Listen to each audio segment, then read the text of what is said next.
Good morning, everyone, and welcome to Fiber Broadband Association's Fiber for Breakfast. We're now on our 28th episode of 2022. Before we kick off, I'd like to thank our sponsors of Fiber for Breakfast, including our gold sponsor, Graybar and Vetro. This morning, I'm pleased to report that every eligible state and territory, all 56 of them, have submitted their letter of intent to NTIA to participate in the BEAD and Digital Equity Planning Grant programs, committing their states to the goal of bringing high-speed internet for all and emphasizing this monumental moment in our nation's history. The deadline for the LOI submissions to NTIA is next week, July 18th, so NTIA has achieved 100% participation with 5 days to spare, so that's great news. The next major milestone is the request for initial planning funds that must be submitted by August 15th. And states can request up to $5 million, and territories are eligible for up to $1.25 million. So yesterday, the Fiber Broadband Association, NTCA, and Cartesian held a webinar to announce the release of the latest version of our trusty little playbook. I guess I can put it the right side up. So we've updated our playbook with the details, information from the NTIA BEAD at NOFO. So in addition to walking through the updated playbook, we did about 45 minutes of Q&A with our panel of policy experts. So if you missed the webinar, you can access the replay on the Fiber Broadband Association's website under the Events tab.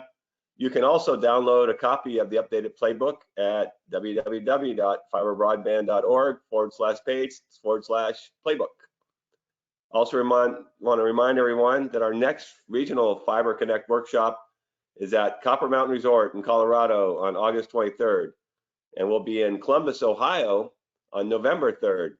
Both workshops will sell out, so please register today. For today's Fiber for Breakfast session, we're going to be focusing on the Northeast in a session titled Moose, Lobsters, Blueberries, and Broadband with Peggy Schaffer, the Executive Director of ConnectMaine Authority. But before I formally introduce today's guests, I'd like to introduce Trish Ehlers from our team, who's going to walk us through some housekeeping items. Thank you, Gary, and good morning to everyone who's joined us today. Before I do go over a few logistical items, I'd like to once again thank our Fiber for Breakfast Gold sponsors, Graybar and Vetro. Now, if everyone would please keep in mind that you're all in listen mode only. To ask a question at any time, you can simply type it into the question box located within your control panel on the right side of your screen. Gary will host a Q&A session with our panelists at the end of today's webinar. This presentation is being recorded and will be available to members only on FBA's website within 24 hours. You can find the recording in the Events tab under the Fiber for Breakfast drop-down option. Finally, at the conclusion of the presentation, you'll be prompted to complete a very brief feedback survey. If you'd take a minute to do so, we truly appreciate your input. I'll pass it back to Gary now to introduce our panelists and get us started. Gary? Thanks, Trish, and good morning. I'm Gary Bolton, the President and CEO of the Fiber Broadband Association. And last week on Fiber for Breakfast, we discussed the work from home and collaboration megatrends are fueling the fiber diet with Ron Westfall of Futurium Research. So no big surprise, but work from home is here to stay. And we're continuing to need an immersive broadband environment at our homes. Today, for Fiber for Breakfast, we'll be discussing moose, lobsters, blueberries, and broadband with Peggy Schaffer of ConnectMaine Authority. Peggy is the Executive Director of ConnectMaine Authority, Maine's program to expand broadband to unserved areas of the state. As director, Peggy does all the normal things a director does, including budgets, grant process, public outreach. Critical to Maine's program is understanding the continually changing landscape of broadband and creating strategies to meet those challenges. State programs are continuously process improvement effort. This past year, Peggy has led ConnectMaine in developing a verification and validation process for infrastructure grants, a broadband intelligence platform, and a structure to support communities in development of broadband utility districts, and the successful applications to the NTIA Broadband Infrastructure Program. Prior to joining ConnectMaine, Peggy was the small business advocate in the state, the Secretary of State's office, and served as co-chair for Maine's Broadband Coalition. using her 20 years of political work from serving as a lobbyist for the Department of Economic and Community Development, as well as Chief of Staff in Maine State Senate. Peggy brings an understanding that this work requires multiple strategies to be successful, including a good sense of humor. So welcome, Peggy. For our audience, please type in their questions as we go, and we'll hit those in the Q&A session at the end. With that, I'd love to turn it over to Peggy. Yeah, thanks for having me. It's really great to be on this show. You know, I think this association has been in the forefront. The playbook is a really excellent tool for both localities, states, and well as ISP. So congratulations on putting that not small piece of work together in terms of the support that this whole community is going to need as we go forward. You know, I want to talk a little bit about the Maine model. I often call it Maine secret sauce, right? And so we sort of are looking at it, thinking about it, is getting people ready, connecting the ready, enabling middle mile, and then a final sort of last piece, reach me, which I'll talk about at the end. So what we are trying to do is build on our existing models and strategies. We've been doing community partnerships for about 7 years. We have over 300 communities engaged in a community planning process. And that has helped us in multiple ways, right? It helps us figure out better data than we've had about what's available in communities. It also begins to show internet service providers that there's an interest in those communities, that they can actually make a business case for building there. And finally, it allows those communities to really make a choice of what kind of service they want and who they want to own it. And to me, that's a really critical piece, because broadband is it's a personal tool, right? It really is, it's a personal tool. And so having the communities have a say in who they want to provide their service and who they think should own it, I think is a central piece of the kind of work that we try to do. The other thing that we've done is we've begun to figure out how to standardize data, and that has helped us apply for the NTIA grant. We've used it in our grant application that we had this March, and we are continuing to refine it and use it as we move into the capital projects funds money, and then next year, hopefully, into the BEAD money, the IIJA money. We do strive for universal service, that everybody gets connected over 100, and our goal is, our build to standard is 100 over 100. You got to build to 100, or we're not going to provide you funding. The important piece here, I think, is that we have our definition right now of unserved is 50-10, and underserved is 100 over 100, and our statute requires us to provide funding for both underserved and unserved. So that's when we get to how we're doing for this past round, that's kind of a key piece to remember. And most importantly, we want no orphans. We don't want any more of these people who are kind of left out. We want universal service for a town. You can go on to the next model. Next slide, thank you. So this is how we sort of began our approach to the NTIA grant, which we are calling, ours is Connect the Ready, Mountains to the Sea.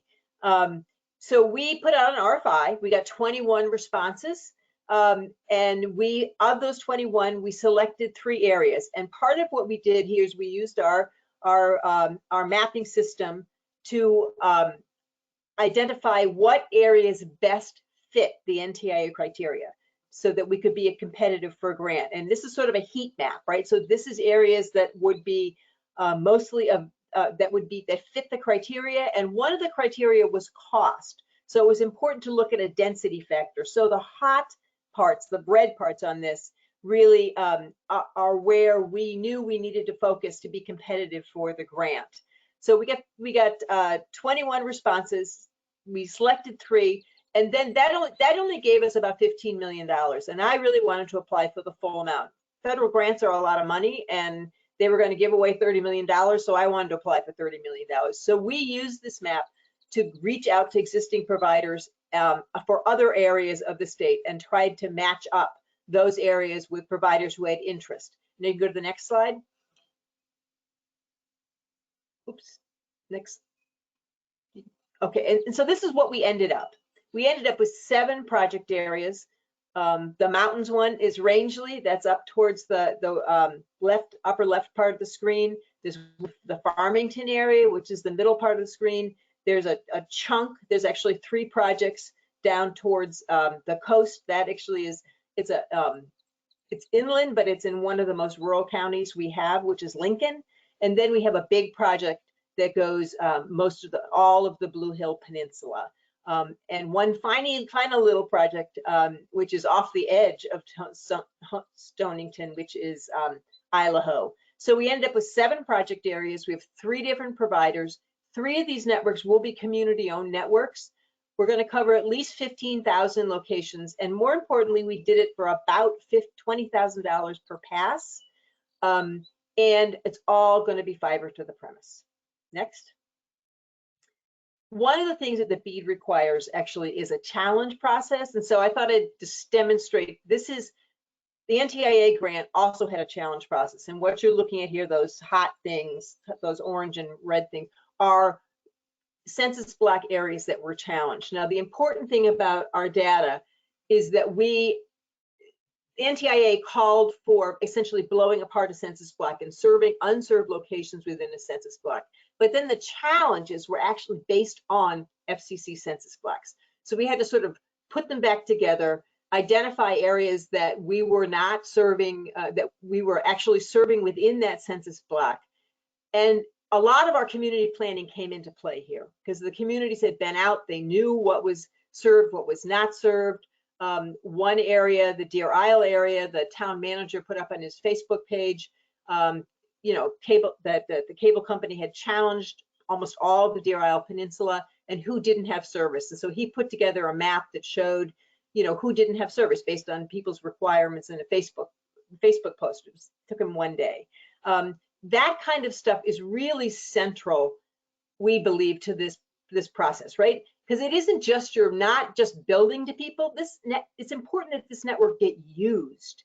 And so having people have an understanding of who serves them and how they serve them is a big piece of that. Engaging them in this process is really central to our strategy. You can go to the next slide. And so this is what we ended up out of those areas. The green are all areas that are remain in the project. The reds are de-scoped but transit through, so we can run fiber through there. We just can't serve homes there. And the teal color are actually RDOF areas, which is, I think, another piece that this project is very interesting, is that we had a lot of RDOF areas that are on the outer edge that this project actually builds to. So it builds on private investment, it builds on public investment, and it builds on multiple programs. And I think that's one of the reasons that we were successful. We had 340 census block challenges. Only 110 of those census blocks actually made it through the challenge, and some of them were only parts of those census blocks. So we think that the data that we had was really central and really important to maintaining the integrity of our project and to make sure that we were actually going to serve those 15,000 locations. You can go to the next slide. So how we use this process in our last grant round is we identified areas in the state that were eligible for a grant. Now, if you notice, it is almost everybody in the state, right? But that's because our definition of underserved is less than 100 over 100, and our definition of unserved is 50 over 10. This was state bond money, so this was the definition of who is going to be eligible in this round. When we move to the Capital Projects Fund money, and then next spring to the BEAD money, we will be able to use this data and this mapping platform to identify those same kind of targeted areas. So we are going to be able to identify which areas are eligible based on the federal criteria that is in the grants. And that to me is central. We're not sort of saying, come in wherever you are. We're saying these are the areas that we'd like you to cover. And this is why it's important. So we got the bright pink are the grants that, or the applications that came in. We required all of the grantees to give us a high level network design. We actually went into every single map that they gave us and made sure that they were serving every single location. So we have locational data because part of this is a cost quest data. So we have locational data, and we went in and made sure that they were not leaving any orphans, that they were bringing in all of those little streets, you know, that go off in the, that don't really connect anywhere else. those locations all had to be included in their project. We're always depending on match. You know, we try to make sure our money goes as far as we can. And we also required an affordable option, not just that they could provide the ACP money, but that the actual product, they had something that was affordable for middle class families too. And again, they had to meet a build standard of 100 over 100.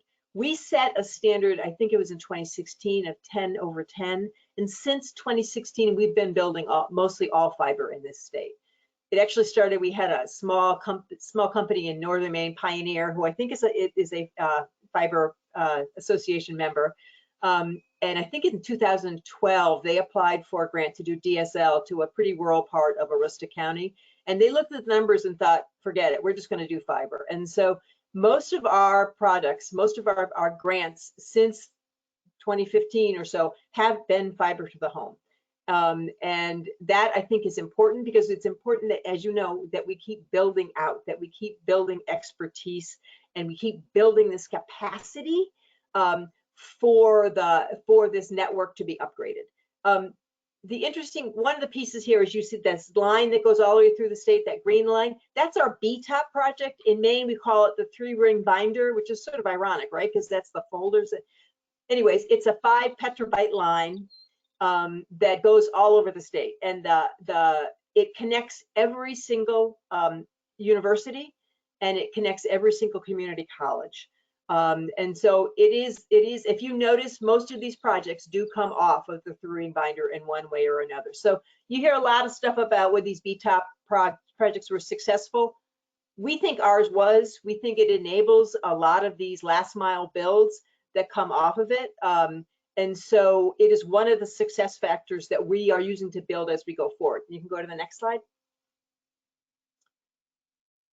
So our next step, Capital Projects Fund, BEAD, DEA, Middle Mile.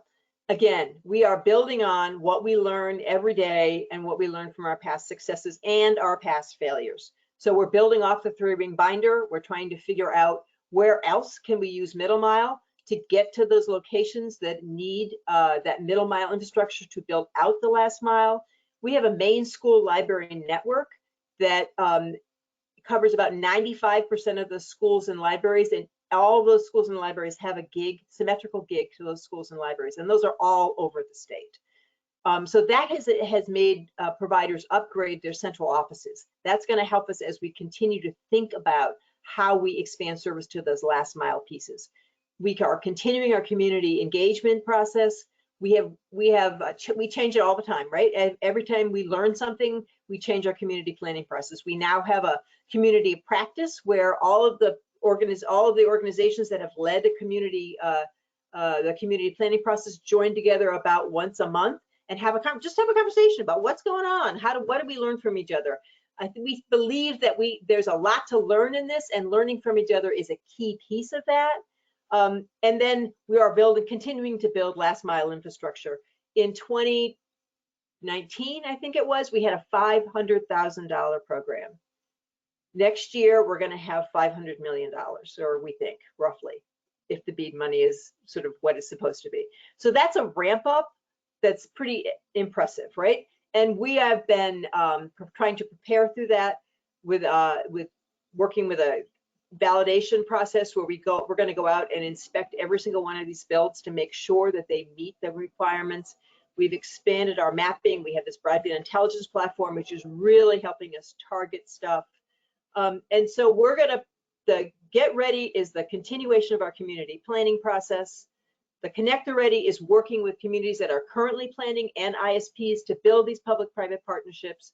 We're going to try line extensions. A couple states have done it. We're trying to learn from them. We know there's a lot of places where there have been orphans in the past, and we're trying to figure out the best way to get to those people.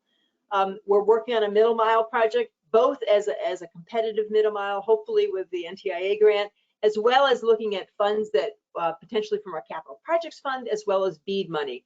We know middle mile is important to get to these last mile segments. And then we are embedding digital equity and inclusion in all of these plans and programs. And I think one of the things that our Broadband Intelligence Platform and our structure, the ConnectMe Authority and now the new Maine Connectivity Authority allow us to do is, I know Johann Hovitz actually talked about yesterday about how we target these areas where no one is interested in it. Our Broadband Intelligence Platform helps us figure that out, where those areas are.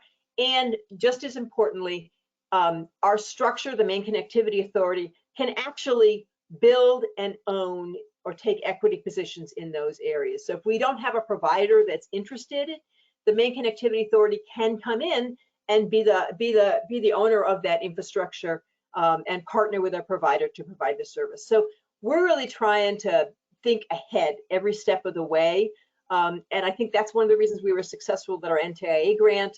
And one of the reasons that we are really optimistic that when we're done with this BEAD money, which I don't know when that will be, 3 years, 4 years, that everybody in the state's going to have a connection. So happy to take questions. Peggy, that's great. It's great progress.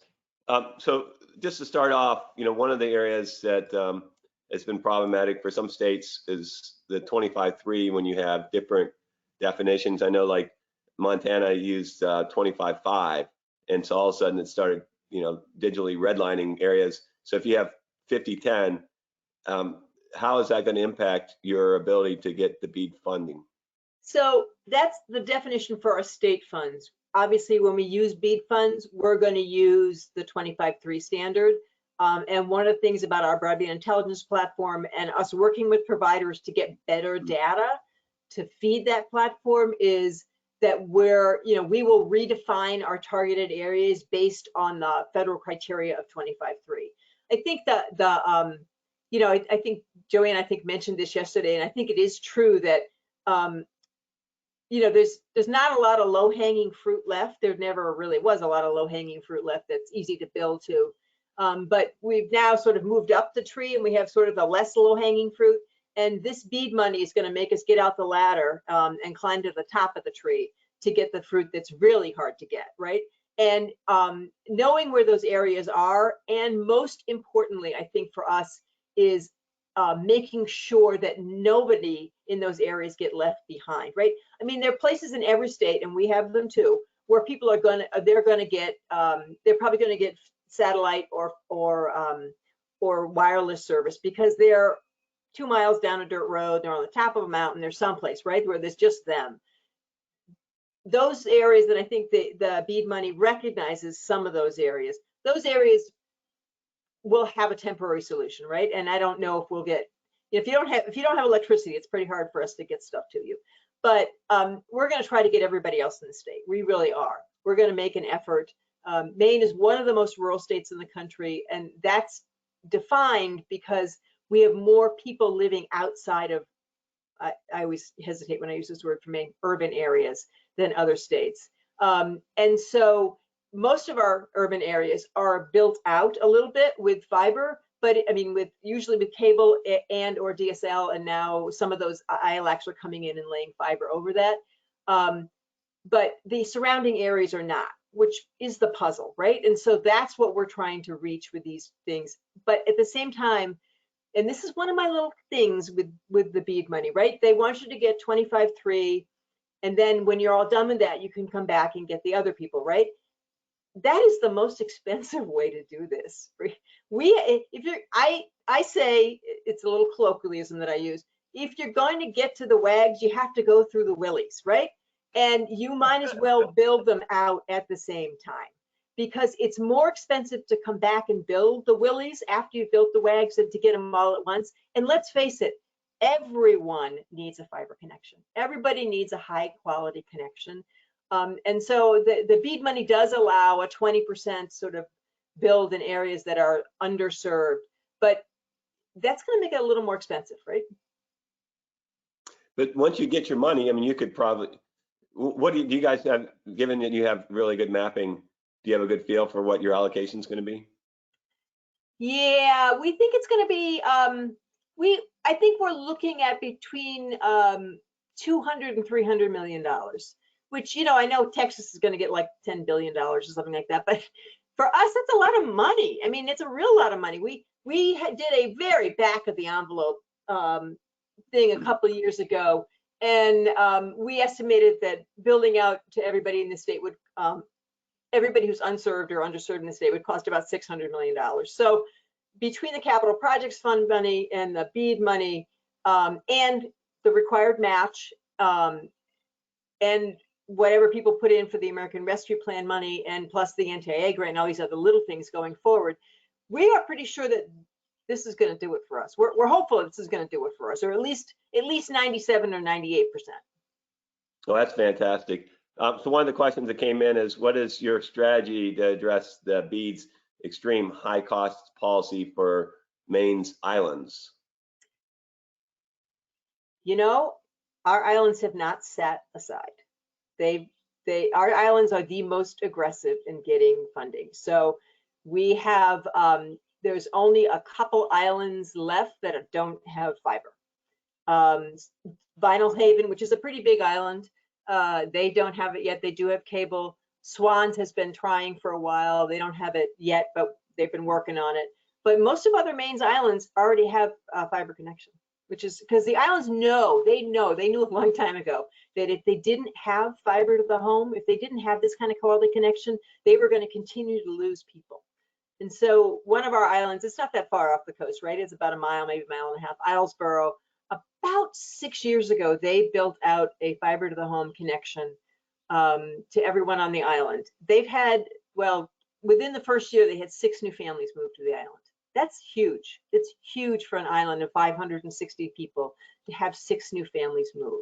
One of the projects in our NTIA grant is, in fact, an island, Isle of Ho.